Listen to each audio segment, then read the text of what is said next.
There is a secret in this story that most people won't see coming, and when it finally comes out, everything changes. Emmett Beaumont pretended to lose everything to test the people around him. He told his staff he was bankrupt. He told his board the company was finished. He dressed in old clothes and sat on a bench outside a group home in Shreveport, Louisiana, with an envelope full of $100 bills, waiting to see who would stop. 11 people walked past. 2 looked. One woman, a security guard named Phyllis, told him to move along. But the 12th person, a 17-year-old girl named Nia Carter, who had lived in that group home since she was 6, sat down beside him, opened a brown paper bag, and handed him half of her lunch. A peanut butter sandwich on white bread, cut diagonally. Emmett offered her $500 from the envelope. Nia looked at the money, looked at him, and said, "I don't need your money, sir. I need you to eat." Emmett Beaumont was worth $340 million, and a girl who owned nothing had just given him something money could not buy. What he gave her in return would take 12 years to understand. Good to have you here, friends. Please like, subscribe, and hit that bell. Tell us where you're joining from in the comments. Atlanta, London, maybe Ghana or Barbados. We're curious. Now bless her heart, this girl. This story is about a lot of things. Money and pride and the distance between giving and helping. But most of all, it is about a child who had every reason to take and chose to give instead. And to understand why that choice mattered so much, you need to know 2 things: who Nia Carter was and who Emmett Beaumont was pretending not to be. Nia Carter was 17 years old on the day she sat on that bench. She was small for her age, 5'2", narrow shoulders, with the compact, efficient build of a girl who had learned to take up as little space as possible because the spaces available to her had always been small. She had dark skin and short hair she kept in twists that she did herself every Sunday night using a YouTube tutorial on the group home's shared computer. And she had a habit of pressing her thumbnail into the pad of her index finger when she was thinking. A tiny, rhythmic motion that made no sound and drew no attention, which was the point, because Nia had spent 11 years in a system that rewarded invisibility and punished need. She had been in the foster system since she was 6. Her mother, Darlene Carter, had died in 2012 of an overdose in a motel room in Bossier City. Mia was in the room. She was found by a maid at 7 a.m., sitting on the floor next to the bed, holding her mother's hand, which was already cold. The maid, a woman named Rosa who had cleaned that motel for 14 years and had seen things that no amount of bleach could erase, wrapped Nia in a towel and carried her to the front desk and called 911 and sat with her until the police came. Rosa was the last person who held Nia for a long time. There was no father on record, no grandparents, no aunts or uncles who came forward. Darlene had been estranged from her family since she was 19. The usual story, the sad and common one, where addiction builds a wall that family can't or won't climb over. Nia entered the Louisiana foster care system on March 14, 2012, and she stayed in it. She was placed in 3 foster homes over the next 5 years. The first family was kind but overwhelmed. They had 4 foster children and 2 biological children, and the house was loud, and Nia was quiet. And quiet children in loud houses become furniture. The second family was adequate, the word the caseworker used in the file, adequate, which is the social services equivalent of a 1-star review. The third family was not adequate. The father drank. The mother looked away. Nia reported it. She was moved. The family was investigated. Nia was placed in the Pine Hills group home in Shreveport, where she had lived since she was 11. Now, the Pine Hills group home was not a bad place. I want to be clear about that because group homes get a reputation that is sometimes deserved and sometimes not. And Pine Hills was run by a woman named Mrs. Delphine Washington, 63, who had been operating the home for 21 years and who believed, with the unyielding conviction of a woman who had raised more children than she could count, that every child who walked through her door deserved 3 things: a clean bed, a hot meal, and one adult who remembered their name without checking a file. Mrs. Delphine, The children called her Mrs. Delphine, never Mrs. Washington, because Washington was formal and Mrs. Delphine was family, ran the home on a budget that would make most people weep. The state paid $26.31 per child per day. $26.31 to feed, house, clothe, supervise, and somehow nurture a child for 24 hours. Mrs. Delphine stretched that number the way grandmothers stretch everything, with creativity, with resourcefulness, and with the quiet fury of a woman who knows the number is an insult and refuses to let the children feel the insult. Nia thrived at Pine Hills.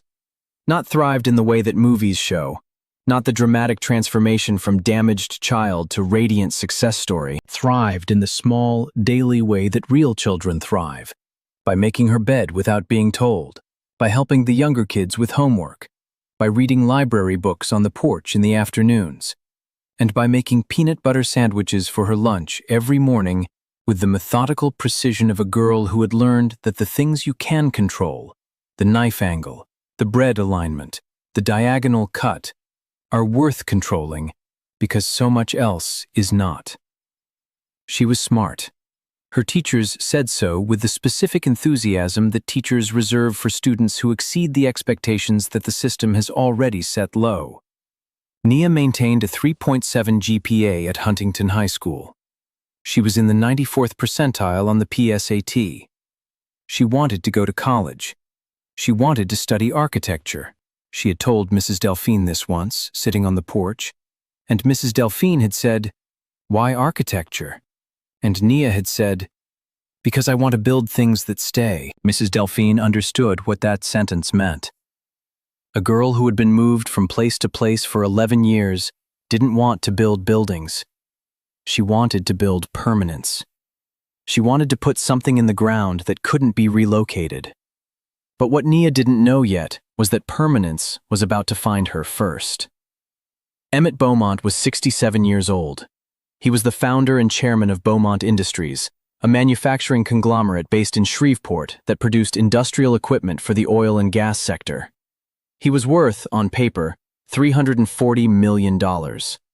He lived in a house in South Highlands that had 7 bedrooms and a library and a swimming pool he hadn't used in 4 years because swimming alone felt ridiculous, and Emmett had been alone since his wife Claire died of breast cancer in 2019.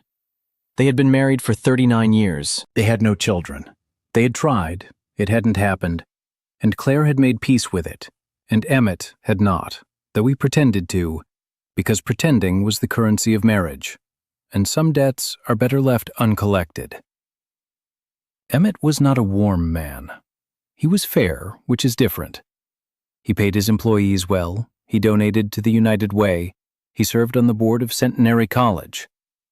But warmth, the quality that makes a person approachable, the quality that makes a person's presence feel like a room with a fireplace instead of a room with a thermostat, warmth had never been Emmett's language. He spoke in facts, he decided in numbers. He evaluated people the way he evaluated equipment, by output, by reliability, by performance under load.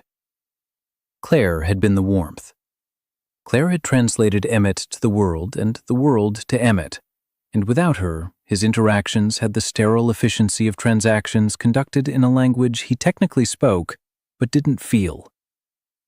After Claire died, Emmett did what wealthy men often do with grief. He turned it into a project. He established the Claire Beaumont Charitable Trust with $10 million and appointed a director and a board, and tasked them with identifying deserving individuals for transformative support. The trust gave money. It gave scholarships, grants, emergency funds. It wrote checks. Emmett signed them. The checks went out. Thank you letters came back. Emmett read none of them.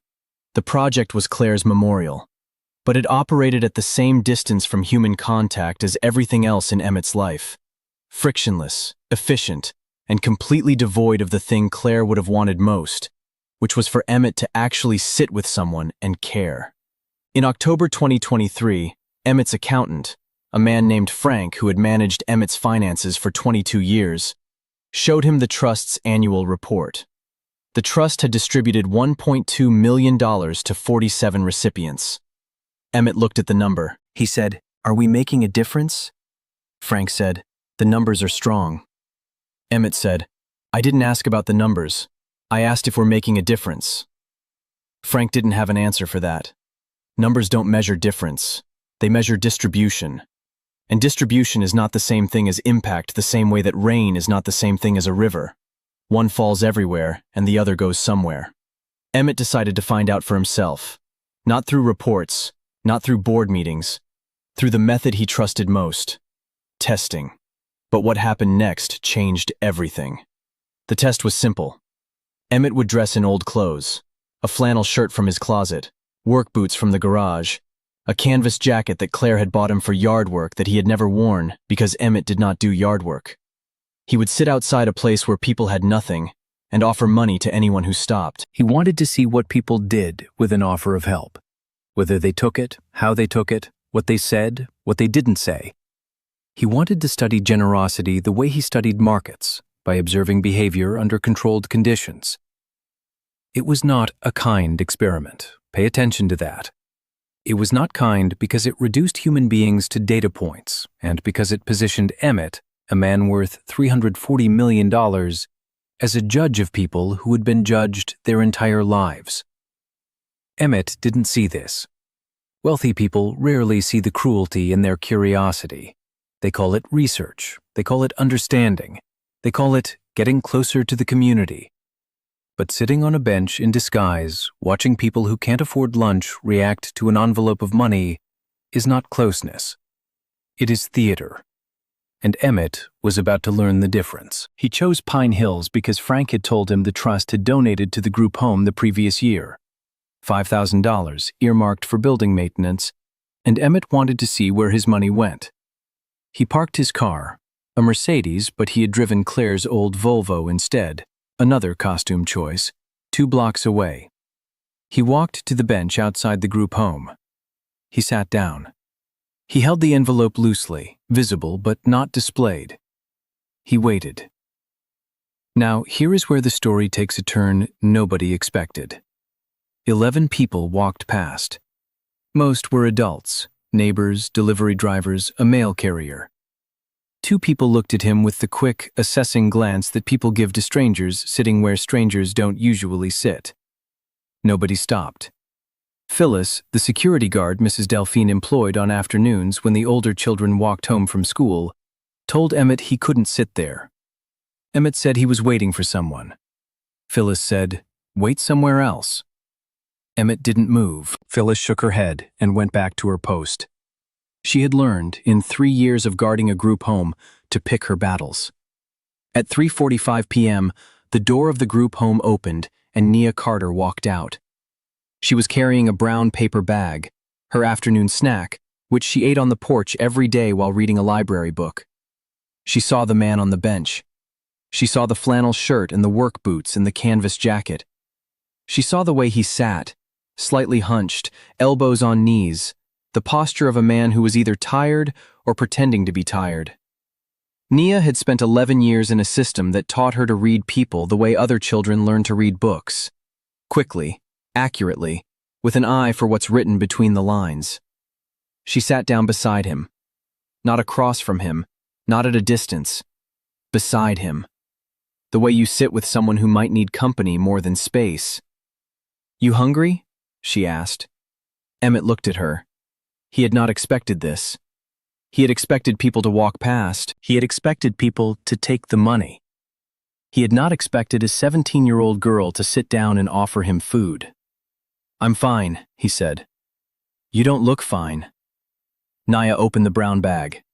Inside was a peanut butter sandwich cut diagonally, an apple, and a small bag of pretzels. She held the sandwich out to him. "Take half. I ate a big lunch." She had not eaten a big lunch. Lunch at Huntington High School was a turkey sandwich, a fruit cup, and milk, and Nia had given her fruit cup to a freshman named DeAndre, who had forgotten his lunch money. She was hungry. She was offering half of her food to a stranger while hungry. This is the detail that matters. This is the detail that separates charity from sacrifice. Charity is giving from abundance. Sacrifice is giving from scarcity. And Nia was giving from scarcity because that was the only kind of giving she had ever known. Emmett took the sandwich. He didn't want it. He had eaten a lunch that cost more than Nia's daily per diem at Pine Hills. But the girl was watching him, and the refusal would have been an insult. So he took the half sandwich, and he bit into it, and it tasted like peanut butter and white bread and something else. Something he hadn't tasted since Claire. Something he couldn't name but recognized the way you recognize a melody from childhood. Care. The sandwich tasted like care. And then he made his move. He pulled the envelope from his jacket. He opened it so Nia could see the bills. Hundreds, stacked, 50 of them, $5,000. He held it out to her. "What's that?" Nia said. "It's money," Emmett said. "For you." Nia looked at the envelope. She looked at the hundreds. She looked at Emmett's face. And something passed behind her eyes. Not greed, not temptation, not even surprise. Recognition. The recognition of a girl who had been offered things by adults her entire life. Placements, solutions, fixes, transfers. And who had learned that offers from strangers come with strings, and strings come with control. And control comes with the loss of the one thing she had managed to keep through 11 years in a system designed to take everything. Her autonomy. She said, "I don't need your money, sir. I need you to eat." Emmett stared at her. The envelope stayed in his hand. She didn't take it. She didn't look at it again. She picked up her apple and bit into it, and looked out at the street the way a person looks at something they've seen 1,000 times and are still trying to understand. Emmett put the envelope away. He ate the sandwich. They sat in silence for 4 minutes. A long time to sit silently with a stranger. An eternity for a man who filled every silence with decisions and data and the noise of a life that had never learned to be quiet. "What's your name?" he asked. "Nia." "What do you want to be, Nia?" "An architect." "Why?" "Because I want to build things that stay." And that is the thing about certain sentences. They don't travel through the ears, they travel through the chest. They bypass every filter a person has built, and they land directly on the thing that is most unprotected. And for Emmett Beaumont, the most unprotected thing was the absence of a child. He had wanted a child his entire adult life. Claire had wanted a child. They had tried and failed and grieved and moved on. And the moving on had calcified into a permanent posture of self-sufficiency that Emmett wore like armor, and that a 17-year-old girl had just pierced with 6 words about building things that stay.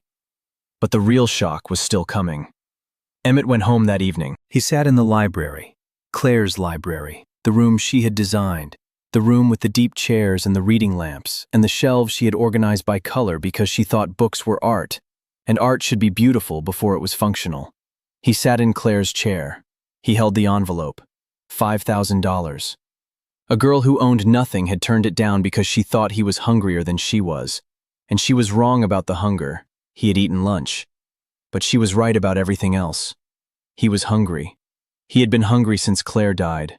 He had been feeding himself with checks and boards and reports, and the frictionless machinery of philanthropy that never required him to sit on a bench and be looked at by a child who could see through a flannel shirt to the emptiness underneath. He called Frank. He said, "I want you to find out everything about a girl named Nia Carter at the Pine Hills group home." Frank said, "Emmett, what happened?" Emmett said, "She gave me half her sandwich." What Frank found was the file. The systems file. The document that tracked Nia's life the way a spreadsheet tracks inventory. Entries, exits, placements, incidents, assessments. The file said, mother deceased, no father, 3 foster homes, 1 removal for cause, group home since 2017, academic performance high, behavioral record clean, aging out of system in 7 months. Aging out. The phrase sat in Emmett's mind like a stone in a shoe. Aging out meant turning 18 and leaving. It meant the system's obligation ending. It meant a girl with a 3.7 GPA and a dream of architecture walking out of a group home with whatever she could carry and facing a world that had never built a room for her. Emmett went back to the bench, not in disguise, in his regular clothes, his regular car, his regular self. He sat down at 3:45. Nia came out. She saw him and stopped. She recognized him, not from the clothes, which were different, but from the face, which was the same. She looked at the Mercedes parked at the curb. She looked at the suit. She looked at the man who had been wearing a flannel shirt yesterday and was wearing $1,200 of tailoring today. She sat down. She pressed her thumbnail into her index finger. She said, "You're not homeless." "No." "Then why were you sitting here yesterday?" Emmett told her the truth. All of it. The test, the envelope, the 11 people who walked past. He told it without defensiveness, without excuses, with the blunt honesty of a man who had realized, in the space between a peanut butter sandwich and a sleepless night, that his test had been the wrong experiment and Nia's sandwich had been the right one. Nia listened. When he finished, she said, "So you were testing us?" "Yes." "That's mean." Emmett closed his eyes. He said, "Yes, it is." Nia was quiet for a moment. She pressed her thumbnail. She said, "That woman who told you to move, Phyllis, she works 12 hours a day guarding this building for $11 an hour. The man who delivered packages this morning has 2 kids and his car doesn't have air conditioning. The lady who walked past with the grocery bags was Mrs. Delphine's neighbor, and she can't afford the medicine for her diabetes. You sat on a bench with $5,000 and tested people who have been tested their entire lives." She looked at him. "And I'm the one who passed. But what did you learn about the 11 who didn't stop?" Emmett opened his eyes. Nobody had spoken to him like this in years. Not his board, not his staff, not Frank. The last person who had spoken to him with this kind of directness was Claire, and Claire had been dead for 4 years. He said, "I learned that the test was wrong." "Good," Nia said. "Now what are you going to do about it?" And that single moment set off a chain of events nobody could stop. Emmett didn't give Nia money. She had told him she didn't need his money, and he believed her. Not because she didn't need money, she did, desperately, in the way all children aging out of foster care need money, but because what she needed was not something that came in an envelope. What she needed was what she had said on the first day. Things that stay. He offered her something different. He offered her a mentorship. Not the corporate kind, where a wealthy person takes a young person to lunch twice a year and calls it guidance. A real mentorship. He would meet with her every week. He would teach her what he knew. Not about manufacturing or money, but about building. About structure. About the difference between a thing that looks solid and a thing that is solid. About reading blueprints and understanding load calculations, and knowing which walls are decorative and which walls hold up the ceiling. Emmett Beaumont had built a company from nothing. He had built it with the same hands that held the peanut butter sandwich. And he would teach this girl how to build things that stay. Nia said, "Why?" Emmett said, "Because you gave me your lunch when you thought I had nothing. And I need to understand the kind of person who does that. Because I've spent 40 years surrounded by people who take, and I've forgotten what giving looks like when it costs something." Nia thought about it for 2 days. She talked to Mrs. Delphine. Mrs. Delphine called Emmett, asked him 14 questions. The questions of a woman who had spent 21 years protecting children from adults who offered things, and was satisfied with 13 of the answers. The 14th. What happens when she turns 18 and ages out? Emmett couldn't answer yet. Mrs. Delphine said, "That's the only question that matters, Mr. Beaumont. Everything else is conversation." Emmett said, "I know. Give me time." The mentorship began in November 2023. Every Saturday morning, Emmett drove to Pine Hills and picked up Nia, and they went to a building. Not a fancy building, a building Emmett had built. An office complex on Uri Drive that his company had constructed in 2008. He walked her through it. He showed her the foundation, the actual foundation, the concrete footings, the rebar grid. He said, "Everything starts here. You can put a beautiful building on top of a weak foundation, and it will look perfect until the first storm.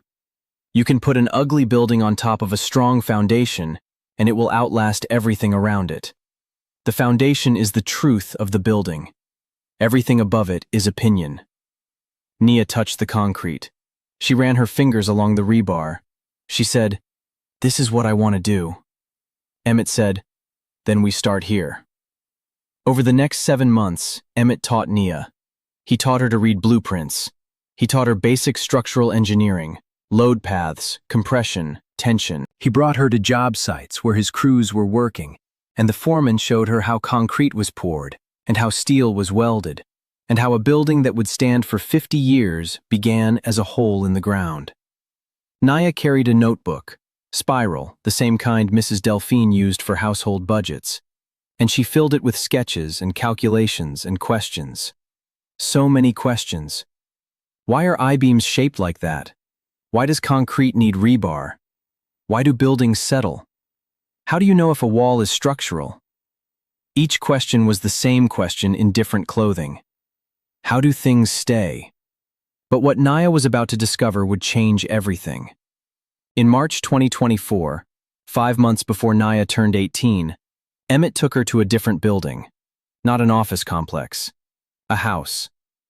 A small house on a quiet street in Allendale, a neighborhood in Shreveport where the lots were large and the houses were modest, and the oaks were old enough to shade entire yards. The house was brick, single-story, 2 bedrooms, with a porch that didn't lean, and a front step that was level, and a mailbox that stood straight. It was new, or newly renovated. The paint was fresh, the windows were clean, the yard was mowed. Emmett parked the car. He didn't get out immediately. He sat in the driver's seat and looked at the house the way a man looks at something he has built and is not sure he has built correctly. With pride cut with anxiety, the specific nervousness of a creator presenting his work. "Whose house is this?" Naya asked. Emmett reached into the glove compartment. He pulled out a folder. Inside the folder was a deed. The deed listed the property address, and in the space marked owner, in typed legal text, was a name. Naya Carter. Naya looked at the deed. She looked at her name. She looked at Emmett. She said, "I told you I don't need your money." Emmett said, "This isn't money, Naya. This is a foundation." Nia's thumbnail pressed hard into her index finger. Her chin trembled. She read the deed again. She said, "You bought me a house." "I built you a house. My crew did the renovation. I supervised it.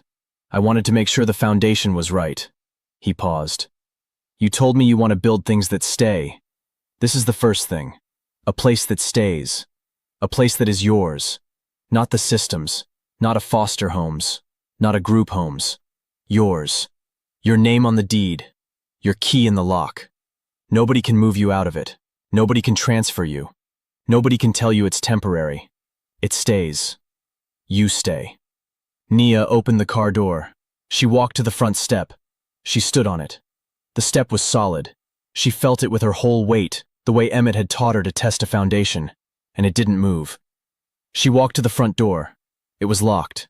She turned back to Emmett, who was standing at the car holding a key. A single brass key on a plain ring. He walked to her. He put the key in her hand. He closed her fingers around it. And Naya, who had not cried when she was moved from her first foster home, who had not cried when she was removed from the third, who had not cried when she aged out of Pine Hills 2 weeks earlier with a garbage bag of clothes and a notebook full of blueprints. Naya cried.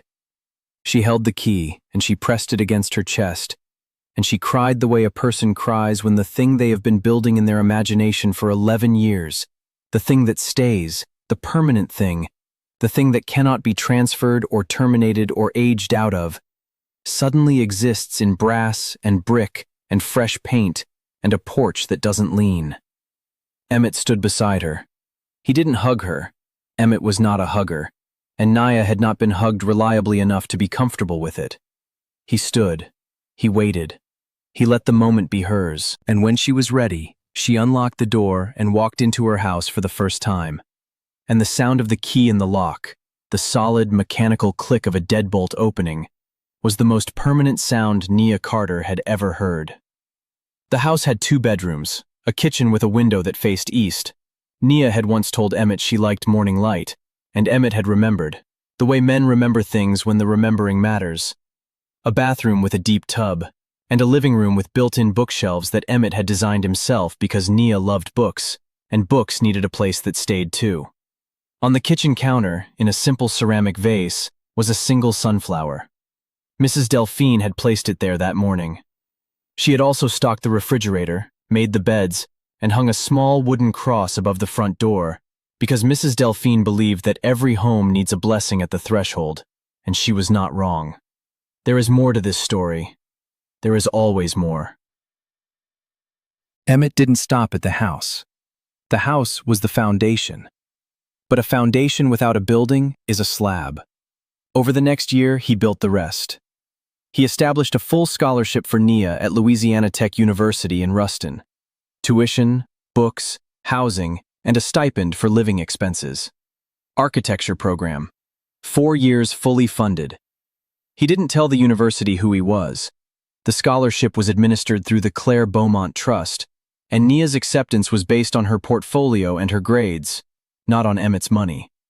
She earned the seat. The money opened the door. Those are different things, and the difference mattered to both of them. He hired Mrs. Delphine as a part-time consultant for the Claire Beaumont Trust. $35 an hour, 20 hours a week, advising on the Trust's new foster care initiative. Mrs. Delphine said, "Mr. Beaumont, I've been doing this work for 21 years for $26.31 per child per day. You're going to pay me $35 an hour to tell you what I already know?" Emmett said, "I'm paying you $35 an hour because the state should have been paying you 10 times that for the last 2 decades, and nobody corrected the mistake."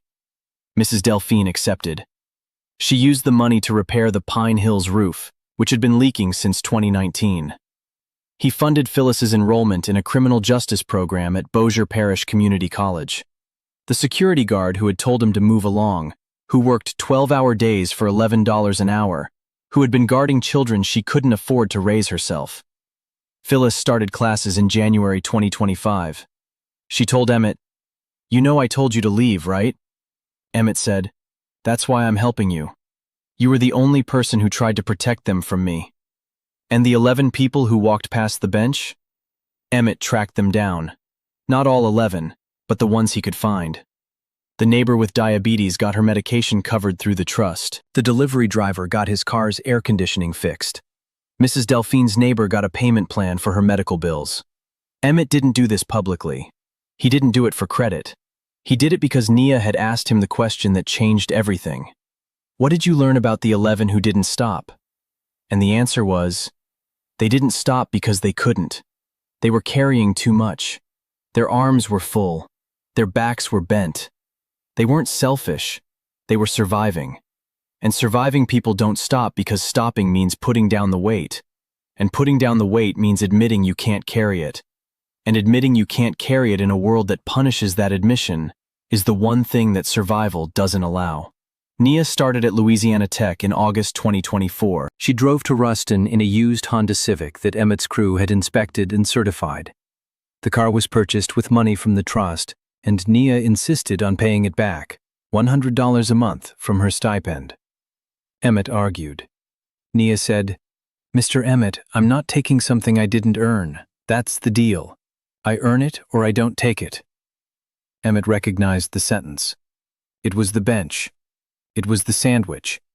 It was the same principle, the refusal to receive without reciprocity, the insistence that value is created through exchange and not through charity.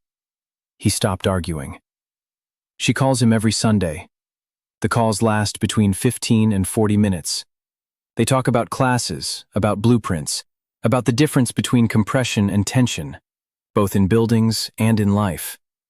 They talk about Claire sometimes. Emmett tells Nia things about Claire that he hasn't told anyone. That Claire used to organize books by color. That Claire made terrible coffee but drank it with such commitment that Emmett never told her. That Claire would have loved Nia immediately and without reservation, because Claire was the kind of person who recognized goodness the way a compass recognizes north. Automatically, structurally, without needing to think about it. Nia told Emmett once on a Sunday call, "You know the sandwich wasn't about you, right? I give my food to people all the time. DeAndre at school, Marcus at Pine Hills, the man who sleeps near the bus stop on Line Avenue. I give my food away because Mrs. Delphine taught me that hungry people are just people who need lunch, and lunch is something I can give. It wasn't special. You just happened to be there." Emmett was quiet for a long time. Then he said, "Nia, The fact that it wasn't special is what made it special. You didn't give me your sandwich because I was a test or a project or a moment. You gave it to me because you give. That's who you are. It's not a choice you make. It's a structure you were built with. And it is the strongest foundation I have ever seen. Today, Nia Carter is 19. She is in her second year at Louisiana Tech, studying architecture. Her GPA is 3.8. She lives in the dorms during the semester and in the Allendale house during breaks. The house is still hers. The deed is still in her name. The key is on a ring she wears around her neck, not because she's afraid of losing it, but because she likes the weight of it against her chest, the small, constant reminder that she owns something that cannot be taken. She designed her first building last semester, a community center for a class project. The professor gave her a 97. The building was modest, practical, designed for a neighborhood that looked like the neighborhoods she had grown up in. It had a porch. The porch didn't lean. The foundation was over-engineered, thicker than necessary, deeper than required, built to hold more weight than the building above it would ever ask for. The professor asked why. Nia said, "Because the foundation should be ready for whatever gets built on top of it. Even if the plan changes, even if the building gets bigger than anyone expected, the foundation should hold."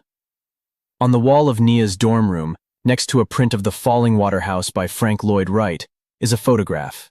It shows a bench outside a group home in Shreveport, Louisiana. Nobody is sitting on it. The bench is empty. But taped to the bottom of the frame in Nia's handwriting are 5 words that hold the whole story. She gave him the sandwich. A man sat on a bench with $5,000 and tested people who had nothing. A girl sat down beside him, saw a hungry stranger, and gave him half of everything she had. The man offered money. The girl refused. And in that refusal, in the act of pushing an envelope away and pushing a sandwich forward, she taught a man worth $340 million the thing that $340 million could not teach him. That giving is not a transaction. It is not a test. It is not a project or a tax deduction or a name on a building. Giving is a peanut butter sandwich, cut diagonally, offered to a stranger on a bench by a girl who was hungry herself and chose to feed someone else first. That is architecture. That is the strongest foundation there is, and everything built on top of it will stay. I hope this story stays with you for a while. Please like, share, and subscribe. Tell us in the comments what you would have done differently. We love reading your thoughts. Until next time,